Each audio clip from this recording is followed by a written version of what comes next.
Last time we spoke about the victory at Okinawa. As American forces led by General Buckner advanced, they captured strategic key points, driving the Japanese into a desperate retreat. Despite overwhelming odds, the remaining Japanese defenders, embodying the samurai spirit, fought to the bitter end, hoping to gain time for their homeland's defense. On June the 21st, facing inevitable defeat, General Usajima and Cho chose to commit seppuku in honor of their duty. Their tragic decision underscored the deep commitment to their cause and the adherence to the warrior code. By this point, countless Japanese soldiers surrendered, acknowledging the futility of their fight. As the month drew to a close, the Americans secured Okinawa, a hard-won victory shadowed by staggering casualties, more than 107,000 Japanese lives lost, and a significant amount of American losses. This battle not only symbolized the relentless spirit of those who fought, but also the tragic costs of war, forever etched in history as a vivid reminder of sacrifice and the haunting price of the conflict. This episode is the Liberation of Luzon.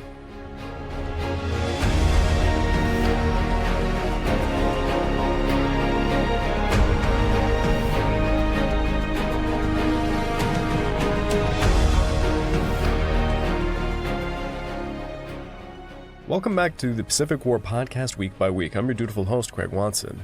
But before we begin, I just want to remind you all that this podcast is only made possible through the efforts of Kings and Generals over at YouTube. Perhaps you want to learn a bit more about World War II? Kings and Generals has an assortment of episodes on World War II and so much more, so go give them a look over at YouTube. So please subscribe to Kings and Generals over at YouTube and continue to produce this content by checking out www.patreon.com/kingsandgenerals. And hey, don't forget about our sister podcasts over at the Eastern Front Week by Week podcast and the Fall and Rise of China podcast, both written and narrated by me. And if after all that, if you're still hungry for some more history, why don't you check out my personal channel, the Pacific War channel found over at YouTube, and Echoes of War found on major podcast platforms. Over on those, I just released a 4-part series covering the best generals, admirals, and air commanders of World War II. If you'd like to further support me, please consider checking out my YouTube membership or my Patreon account at www.patreon.com/the-Pacific-War-channel. By joining either of these, you get access to the exclusive podcast series, about 27 episodes and ongoing, early access to all the content I make, and voting rights for the subjects I will tackle next. For most, the Battle of Okinawa basically ends the Pacific War. But the truth is, the war was still raging on all over the place. The second most noticeable place would be Luzon, where the remnants of General Yamashta's 14th Area Army were still resisting in the northern and eastern mountain ranges. Yet here too, the curtains were beginning to fall. As we last left off, it was mid-April of 1945, and the fierce struggle for the liberation of Luzon was reaching its critical phase. General Zuckleberger's 8th Army was actively engaged in offensives across the Visayas and Mindanao, while General Krueger's 6th Army focused its might on 2 primary sectors of Luzon. The stakes were high. The liberation of Luzon was crucial for securing Manila and restoring the Filipino government that had been disrupted by the war. In the northern sector, General Swift's 1st Corps was grappling with General Yamashta's formidable Shobu group, who were entrenched in the mountainous terrain, making the fighting particularly arduous. Meanwhile, General Hall's 11th Corps was applying relentless pressure on the opposing Shimbu group, led by General Yokoyama, in the vital areas east of Manila. Starting in the northern reaches of Luzon, we find General Clarkson's 33rd Division making tangible advances, having secured Route 11 up to Camp 3, as well as segments of the Galiano Road and the Tuba Trail. This area, known for its treacherous paths and thick jungle, posed significant challenges, but the troops pressed on. Northward, General Beitler's 37th Division was also on the move, with its 129th Regiment overcoming all enemy resistance along Route 9, reaching the critical town of Sablan by April the 14th. Not to be overlooked, Colonel Volkmann's guerrilla 121st Regiment had carved a path up Route 4 to the strategically important Basang Pass, known for its rugged terrain that offers a natural defense. General Mullen's 25th Division was making notable progress towards Balit Pass, gaining crucial footholds on Crump Hill and Miyoko Ridge. These positions were essential as they provided elevated vantage points over the surrounding valleys. On the western front, General Gill's 32nd Division had successfully secured the western Salaksak Pass, but still faced stiff enemy positions in the eastern pass, where Japanese forces were well prepared to defend. With the arrival of the bulk of the 37th Division in early April, Swift was poised to launch a dynamic 2-division drive towards Baguio, a city nestled in the mountains that had become a strategic goal due to its position and resources. While Clarkson's units continued to engage in patrol actions in the Arboreto, Agno, and Abayangbang River valleys, there was limited progress in these areas. However, the 129th Regiment initiated a decisive attack on Sablan on April the 11th, successfully breaching the Japanese defenses there by April the 14th. On that pivotal day, the 148th Regiment took charge of securing Route 9 through Kalat, a vital corridor for advancing troops. Meanwhile, the 130th Regiment encountered fierce resistance as they pushed west of Asin, alongside the Galiano Road, exemplifying the tenacity of the Japanese forces determined to hold their ground. Now, as the battle raged on, General Yamashta was already strategizing how to evac Baguio. By April the 19th, he had made the decision to relocate to the Bambang front, leaving Major General Utsunomiya Naokata, one of his trusted chiefs of staff, in command of the remaining forces. Despite the growing pressure on Route 9, the Japanese command seemed out of touch by the second week of April of 1945. They inaccurately assessed that the primary thrust of General Swift's First Corps would come along Route 11, allowing them to become complacent. This misplaced confidence led to a failure to redeploy troops to counter the increasing threat on their right flank. Instead of fortifying their defenses, they appeared to adopt an inexplicable, almost defeatist attitude, unusual for a military as disciplined as the Imperial Japanese Army. Compounding this lack of urgency was the intense effort from the 14th Area Army headquarters to evacuate civilians and supplies from Baguio, a city perched high in the Cordillera Central mountain range. This evacuation served as a clear signal that the situation was deteriorating, yet the Japanese command remained strangely passive. Yamashta's mindset regarding the unfolding crisis was evident when he made personal preparations to depart for Bambang's front on April 19th. In a move echoing his earlier strategy for the Bambang area, he established an independent command for the Baguio front before his departure. Utsunomiya's responsibilities would include nominal command over the 19th Division, stationed north of Baguio, but his control was hampered by significant communication difficulties that plagued the Japanese forces. The first notable action Utsunomiya took was to relieve the 58th Independent Mixed Brigade from the 23rd Division's control, seeking to streamline command. Under Yamashta's directive to hold Baguio for as long as possible before retreating to a new defensive line, Utsunomiya issued an order to all of the troops along the existing main line of resistance.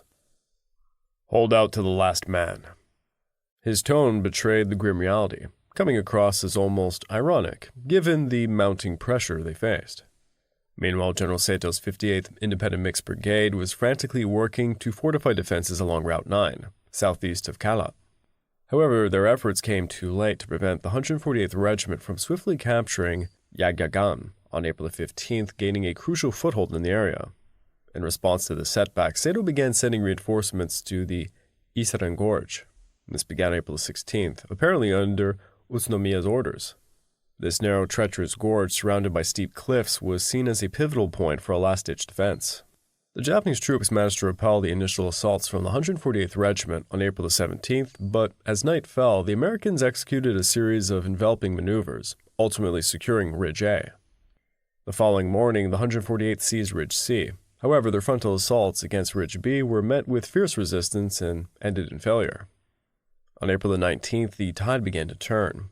After a devastating airstrike and concentrated artillery fire that neutralized most of the Japanese positions on Ridge F, the Americans finally captured Ridge B. Concurrently, other American units seized Hills D and E, effectively cutting off the Japanese retreat route. The relentless pressure continued, and the next day, Ridges F and G were subjected to intense attacks, which ultimately resulted in their capture. This relentless campaign forced the Japanese to withdraw to Ridge H, where they continued to regroup.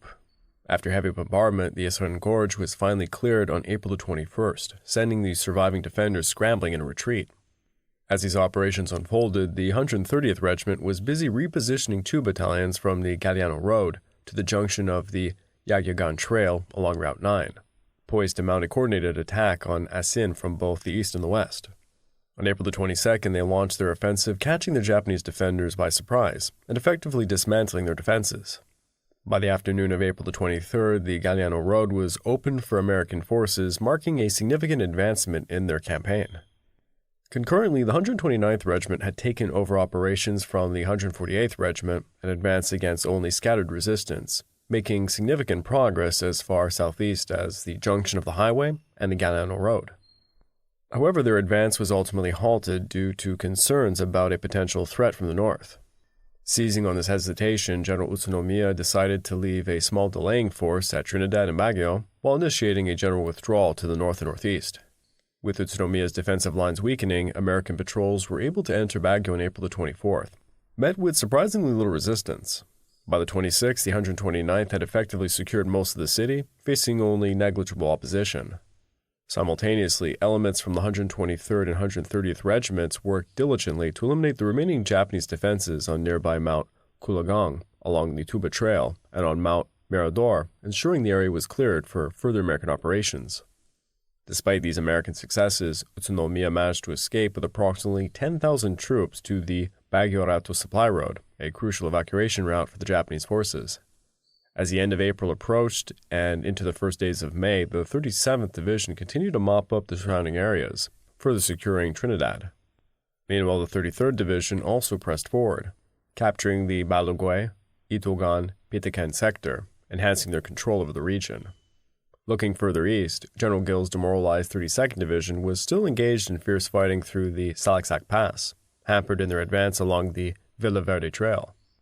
During the second week of April of 1945, observers from the 6th Army Headquarters reported alarming morale issues within the 32nd Division, echoing concerns that General Krueger had personally noted during previous visits to the front lines. The soldiers of the 126th and 128th Regiments were on the brink of complete mental and physical exhaustion. Frontline troops, many of whom had spent significant times overseas, were becoming overly cautious, possibly from the toll of constant combat. Conversations amongst the men frequently centered around one urgent topic: their rotation back to the United States. The once aggressive spirit characteristic of these combat troops was waning rapidly. With dwindling numbers and pervasive personal issues, it was clear that the division would struggle to mount any spectacular gains in the upcoming days. If they couldn't quicken their pace along the critical Villaverde Trail, reaching their objective, Santa Fe, by the targeted date of June the 1st appeared increasingly unlikely. Delays would be catastrophic. They risked being trapped on the trail by the heavy rains of the impending wet season, which typically began in late May. Such circumstances would severely hinder their ability to withdraw and salvage their equipment from the treacherous mountain terrain.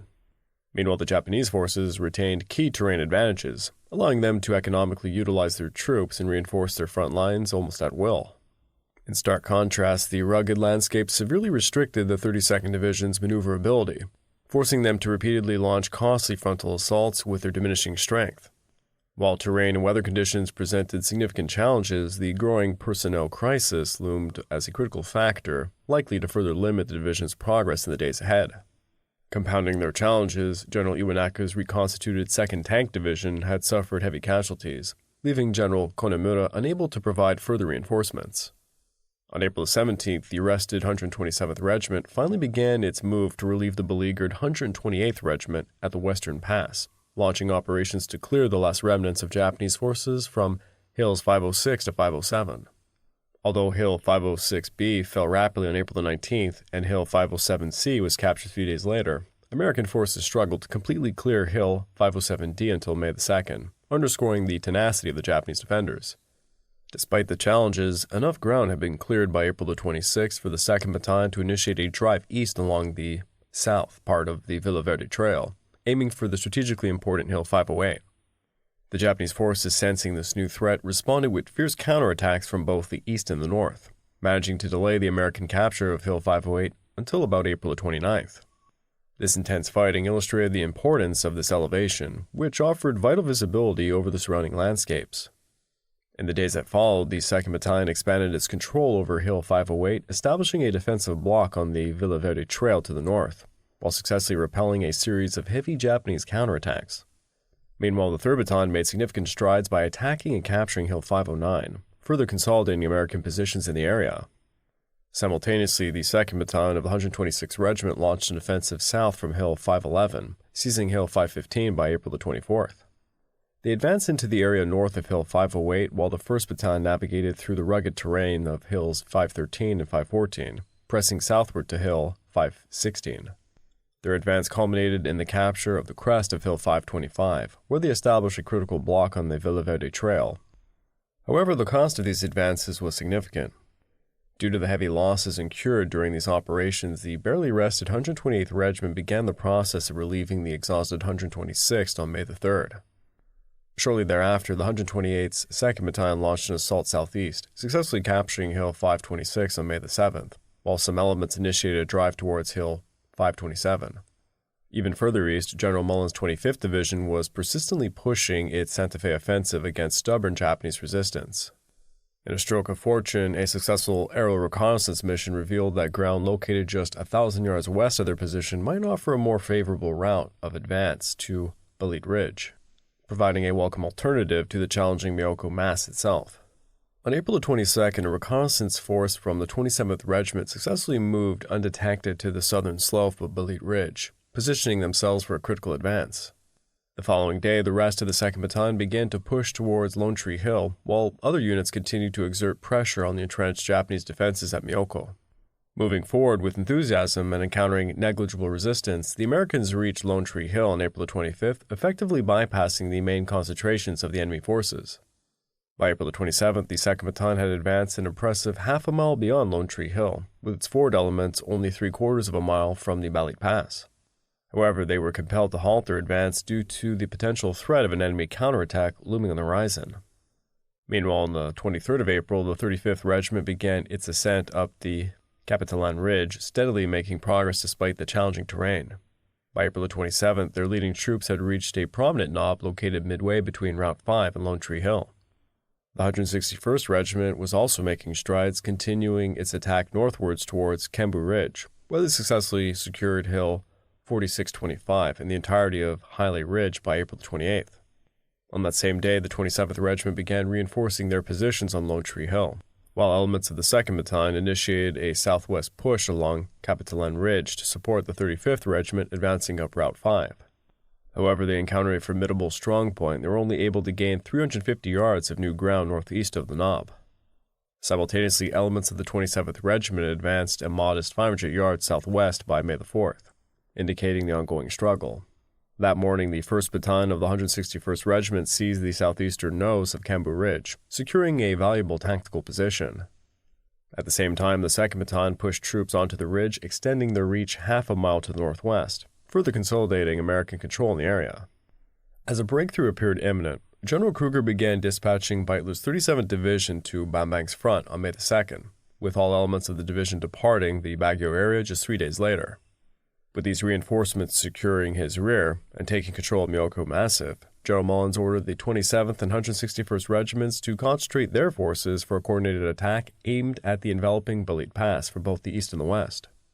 On May the 5th, the 161st swiftly broke through Kembu Ridge and advanced to Haruna Ridge, while the 27th Regiment pushed west-northwest along Wolfhound Ridge. However, they faced fierce resistance, gaining only 350 yards against tenacious Japanese defenders.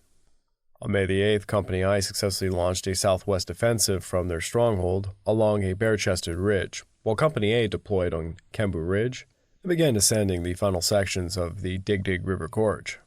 The following day, these two companies finally made contact with each other and linked up with the 161st on Haruna Ridge.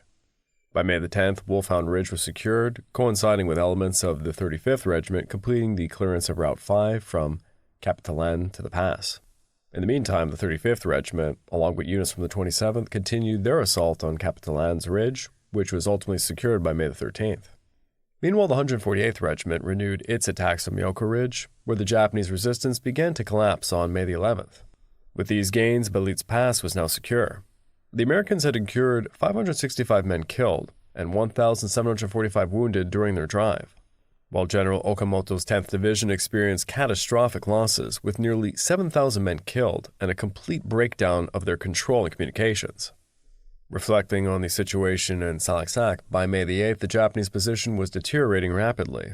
In response, General Iwanaka made the critical decision to dispatch troops aimed at cutting the supply line to the 2nd Battalion of the 128th Regiment, with the intention of safeguarding his main stronghold at Mount Imugan.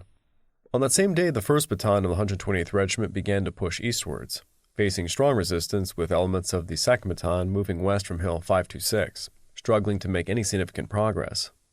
By May the 10th, Japanese forces successfully severed the track between Hills 525 and 516, forcing much of the 128th and 1 Baton 127th Regiment to allocate considerable resources to eliminate the Japanese pocket that had formed in that area.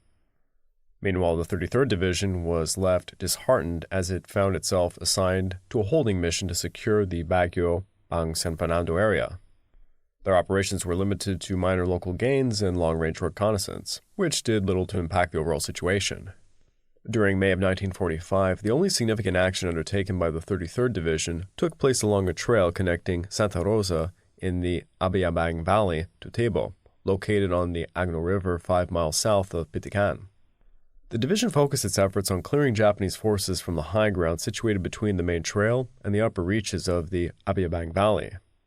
On May the 9th, a battalion of the 130th Regiment advanced south from Baguio via Pitican and reached Tebo, only to find the barrio abandoned. Meanwhile, on May the 5th, the 136th Regiment began its advance up the Abayabang Valley. Approximately 3 miles south of Tebo, they became embroiled in a 10-day battle, resulting in the deaths of a few hundred Japanese troops. However, these enemy forces posed little threat to the 33rd Division, their primary mission being to block American attacks towards the Baguio-Aritao supply road from the south. As the rainy season approached, the 1st Corps and the 33rd Division had long since abandoned plans to use the valley as a route of advance against the Japanese supply lines. Consequently, the 136th Regiment relinquished the terrain it gained along the valley and the trail to Tebo almost immediately after capturing it. By May the 15th, all troops of the 33rd Division began their withdrawal, a challenging task compounded by heavy rains that had transformed the Pitican-Tebo Trail and the trails in the Abayabang Valley into quagmires. The final destruction of the Japanese blocking force in the valley had little impact on the strategic plans or dispositions of the 1st Corps or the Shobu Group, as the Japanese quickly replenished their outposts. By the end of May, the 33rd Division was left executing reconnaissance missions without significant enemy contact or major advances. The division remained in a state of restless anticipation, awaiting developments on the Bontoc and Babang fronts before the 6th Army would authorize a new drive deeper into the rugged mountains of northern Luzon. Turning to the north, the guerrilla 121st Regiment achieved a significant victory on April 21st by overrunning the last Japanese positions on the Lamagan Ridge. About a week later, they completed their occupation of the lower Katsu. However, during the first part of May, the 121st Regiment faced formidable challenges as they advanced over steep terrain against increasingly fortified Japanese defenses, bolstered by reinforcements from General Ozaki's 19th Division. In the south, Hall's 11th Corps made good progress through mid-April, successfully pushing General Yokoyama's 41st Army, previously known as the Shimbo Group, further east from Manila. Concurrently, General Hurtis's 6th Division continued its offensive against the Kobayashi Detachment at Wavered Dam, achieving a notable success by securing the crest of Mount Mataba on April 17th, marking a significant tactical gain in the ongoing battle. Despite General Hurtis's hopes to swiftly advance against Mount Pakwagan and Wavered Dam, the persistent personnel issues forced him to halt any offensive actions until the 145th Regiment could relieve the 20th Regiment in the Montalban area. The 145th eventually began its assault on Pakwagan on April 21st. However, even with the effective supporting fire that destroyed much of the enemy's defenses, American forces struggled to secure a foothold on the mountain until the end of the month. Meanwhile, the 1st and 63rd Regiments continued to hold their occupied ground until they were relieved late in April by the 151st and 152nd Regiments of General Chase's 38th Division, which then officially assumed control of the offensive operations. In the southern part of Manila, significant water supply problems prompted General Hall to redeploy General Wing's 43rd Division northward in preparation for an offensive against Epo Dam. By mid-April of 1945, an acute water shortage had developed within the city of Manila. General MacArthur informed General Krueger about the dire situation, noting that south of the Pacific River, Manila had access to no water sources except for that supplied by Army tank trucks and shallow, often contaminated wells. This shortage significantly hampered sewage disposal throughout the city, as water pressure from the overtaxed Novaliches Reservoir, the only reliable source, was insufficient to carry off the waste. As a result, flush toilets were frequently clogged, forcing many citizens to resort to using gutters and estros for defecation. Restaurants and nightclubs, which were heavily frequented by off-duty American troops, struggled to maintain even minimum sanitary standards. The situation was exacerbated by a steady influx of military units and civilians into the metropolitan area, raising concerns about the imminent threat of severe epidemics breaking out in the city. On April the 19th, MacArthur suggested to Krueger that the Sixth Army could resolve Manila's water supply crisis by seizing the reservoir in the Montalban area. He inquired how soon the installation could be captured. This query puzzled Krueger, who was aware that the only true reservoirs linked to the Manila water system were actually located west of the Marikina River and had been under American control since February. Furthermore, Krueger understood that the Epo Dam, the nearest water supply installation on Montalban, was no longer connected to the metropolitan system. He subsequently asked MacArthur if by reservoir in the Montalban area, he actually meant the Epo Dam, the only major water installation still in Japanese hands. Krueger's question seemingly led to further examination of Manila's water system at General Headquarters, Southwest Pacific area. On April 22nd, MacArthur radioed back to Krueger, confirming that the Epo Dam was indeed the preferred objective. He emphasized that capturing the Epo Dam installation would effectively solve Manila's water supply problems. Upon receiving the directive, Krueger ordered the 11th Corps to launch a drive on the Epo Dam as soon as possible. This shift in forces meant that the 112th Cavalry Regiment had to move south to take over the vacated positions. General Wing conducted a reconnaissance in force that revealed the Kawashima forces' defenses south of Route 52 were considerably weaker than those around the main highway. In light of this intelligence, the plan for an assault was set into motion. On the night of May the 6th, the 103rd Regiment was ordered to advance towards Mount Katatinga and prepare to attack the dam. Supporting this effort, the 172nd Regiment would strike across the 2-mile-wide front to the left of the 103rd towards the dam, while the 169th Regiment was tasked with demonstrating along Route 52 to pin down Japanese forces in the Big T region. Additionally, Marking's Filipino-American Ya Regiment at Norzagaray was to make a feint drive eastwards and then north of the Agat River, targeting Mount Cabiao. During the first 3 days of May, General Chase conducted probing attacks in preparation for a concerted offensive aimed at the Epo Dam, which was set to begin on May the 4th. Simultaneously, General Yokoyama observed what he believed to be a slowdown in enemy progress, leading him to conclude that the American forces must be redeploying northwards or evacuating from Luzon entirely. This prompted him to prepare a limited counteroffensive consisting of a series of harassing and delaying actions designed to pin down the enemy forces on his front. Consequently, Yokoyama was not anticipating a major offensive on May the 4th. However, on that day, the 145th Regiment managed to gain up to 1,000 yards along the northern and northeastern slopes of Pacawagan, while the 152nd Regiment advanced approximately 500 yards northward along the Woodpecker Ridge. Although these territorial gains were not monumental, Yokoyama became increasingly concerned about the strength of the American attacks and made the urgent decision to launch his counteroffensive. As Japanese forces hurried to reposition for their counterattacks, the 145th Regiment struck eastwards, successfully seizing the rocky summit of Mount Binakian. Meanwhile, the 152nd continued its efforts along Woodpecker Ridge. This coordinated assault completely surprised General Kobayashi's troops, rendering their planned counterattack impossible, as they were forced to shift their focus to defending their critical positions. In the southern sector, General Kawashima dispatched one battalion towards Montalban. However, the heavy air assaults that preceded Wing's offensive made it impossible for the Japanese unit to organize effectively for their attack. Adding to the Japanese troubles, the remnants of the Noguchi force were unable to provide any significant reinforcements. Despite the surprise and disarray amongst the Japanese defenders, they could not prevent the 145th from capturing the crest of Binakian on May the 9th. The troops stationed on Woodpecker Ridge experienced some success by halting the advance of the 152nd and initiated a week of increasingly aggressive dawn and dusk raids starting on May the 14th. Recognizing the futility of the ongoing conflict, which had resulted in over 1,300 Japanese casualties, General Yokoyama ordered an immediate withdrawal of all units involved on May the 15th. However, these orders were not to reach the front lines until a week later. In the meantime, capitalizing on the element of surprise achieved during the night attack on May the 6th, General Wing launched an offensive that made excellent progress. The 103rd Regiment rapidly gained control of the western slopes of Katatinga and advanced swiftly along the ridgeline towards Hill 1000. Meanwhile, the 172nd Regiment reached the foot of the rocky ridge 2 miles southeast of Bigti, and the Marking Regiment encountered no resistance as it marched over 7 miles eastward, ultimately halting just 1.5 miles northwest of Cabiao. The only significant resistance encountered occurred at Hill 535, where elements of the guerrilla unit were repelled by Japanese defenders. The unexpectedly weak Japanese opposition prompted the 43rd Division to sustain its offensive momentum without pause.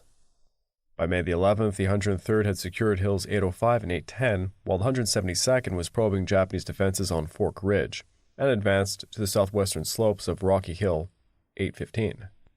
The marking regiment had successfully overrun Kabayao, although they were unable to capture the Four Corner Hill. At this point, Japanese resistance began to stiffen as American forces clashed with General Kawashima's main defenses. In response, Wing ordered the 169th Regiment to mount a limited attack on Osboy Ridge and directed the marking guerrillas to launch a strong assault towards Ipo. Supported by artillery, Colonel Marcus Augustin succeeded in breaking through Four Corner Hill on May the 12th, marking a critical turning point in the offensive. Unaware of Kawashima's precarious situation, Yokoyama directed the Kawashima force to initiate a new counterattack against the left and the left rear of the 38th Division, deeming the situation for the Kobayashi force to be more than critical. As a result, Kawashima was compelled to divert one battalion for this unnecessary assault, which weakened the Japanese defenses. This strategic miscalculation enabled General Wing to make significant gains on May the 13th, with the 103rd Regiment capturing Hill 860, the 172nd clearing much of Hill 815, and the marking guerrillas seizing the summit of Hill 803. The extent of these advances prompted Kawashima to ultimately disregard Yokoyama's orders and recall his assault battalion. This battalion promptly mounted a counterattack against the Americans in a futile attempt to regain lost ground, managing only to restrict the 103rd and 172nd Regiments to some minor gains on May the 14th. Simultaneously, Colonel Augustin's patrols crossed the Agat River, unopposed, discovering that the dam remained intact and the powerhouse on the south bank was largely undamaged. However, the patrol force, too weak to hold these installations, retreated before dawn to the crest of Hill 803, where the remainder of the regiment was occupied with mopping up the remaining resistance. Looking further south, General Griswold's 14th Corps had already secured most of southern Luzon and had successfully landed General McNider's 158th Regiment in the Bicol Peninsula. In response, the remnants of the Fuji Force and the depleted Kogure Detachment decided to evacuate the open Santa Maria Valley, opting to retreat to more defensible positions at the Capitalin Sawmill. This allowed Griswold to move the 7th and 8th Cavalry Regiments into the valley, with the former beginning a drive along Route 455 on May the 6th. Following a heavy air and artillery bombardment, the cavalrymen launched their assault on the sawmill on May the 9th and swiftly overran the enemy defenses by mid-afternoon. After a brief pause to reorganize, the 7th Cavalry advanced up Route 455, leaving their vehicles behind, as they reached Lamon Bay by the 13th. Meanwhile, in the Bicol Peninsula, progress had been agonizingly slow throughout late April. It wasn't until April the 28th that the Kituan Hills were fully secured, leading to the collapse of the organized Japanese resistance in the region. Following this, the 158th Regiment began moving northwest towards Iriga and San Agustin, rapidly overrunning the remaining weak enemy positions along Route 1. Progress continued to be painfully slow, and it was not until April the 28th that organized Japanese resistance finally collapsed. The task of clearing the Katuan Hills cost the 158th Infantry approximately 40 men killed and 235 wounded. The Japanese lost almost 700 men killed in the region. Although the 158th RCT did not know it, the reduction of the Katuan Hills marked the end of large-scale organized resistance on the Bicol Peninsula, where no more than 1,400 Japanese remained alive as of the end of April. Simultaneously, the 5th Cavalry Regiment captured Calag on April the 14th and began a two-pronged advance towards San Agustin by the end of the month. On May the 2nd, San Agustin was finally taken as elements of both regiments converged there. Guerrillas had informed the 14th Corps, which acquired control of the 158th on April the 22nd, that the Japanese forces of some 2,500 men were dug in along the slopes of Mount Isarog, an extinct volcano centered 8 miles northeast of San Agustin. This report, the 5th Cavalry and 158th Infantry, proved false in a series of patrol actions between the 2nd and 15th of May. The next day, on the 16th, General McNider radioed General Griswold that the Bicol Peninsula was secure and that no signs of organized Japanese resistance remained. The two regiments continued patrolling for some weeks until, on June the 6th, the 5th Cavalry returned to southern Luzon. The 158th busied itself with the problem of reorganizing and equipping guerrilla forces and in mid-June turned over responsibility for further mopping up to the Filipinos. To that time, the operations to clear the Bicol Peninsula had cost the U.S. Army units involved approximately 95 men killed and 475 wounded. Meanwhile, the Japanese had lost over 2,800 killed, 565 captured, including 350 Formosan labor troops, whom the Japanese army had just left to fend for themselves. I'd like to take this time to remind all of you that this podcast is only made possible through the efforts of Kings and Generals over at YouTube. Please go subscribe to Kings and Generals over at YouTube. You can help us produce this content by checking out www.patreon.com/kingsandgenerals. And hey, don't forget about our sister podcasts over at the Eastern Front Week by Week podcast and the Fall and Rise of China podcast, both written and narrated by me. And if after all that, you're still hungry for some more history, why don't you check out my personal channel, the Pacific War channel found over at YouTube, and Echoes of War found on major podcast platforms. If you'd like to further support me, please consider checking out my YouTube membership or my Patreon account at www.patreon.com/thepacificwarchannel. By joining either of these, you get access to the exclusive podcast series, early access to all the content I make, and voting rights for the subjects I will tackle next. In June of 1945, amidst the Pacific War, American forces sought to liberate Luzon from General Yamashta's entrenched troops. Under Generals Zuckleberger and Krueger, the 8th Army faced fierce resistance in the mountains and vital routes. As Japanese defenders struggled, the Americans advanced strategically, leading to fierce battles across the treacherous terrain. The turning point came with the seizure of Baguio, a crucial moment for the campaign.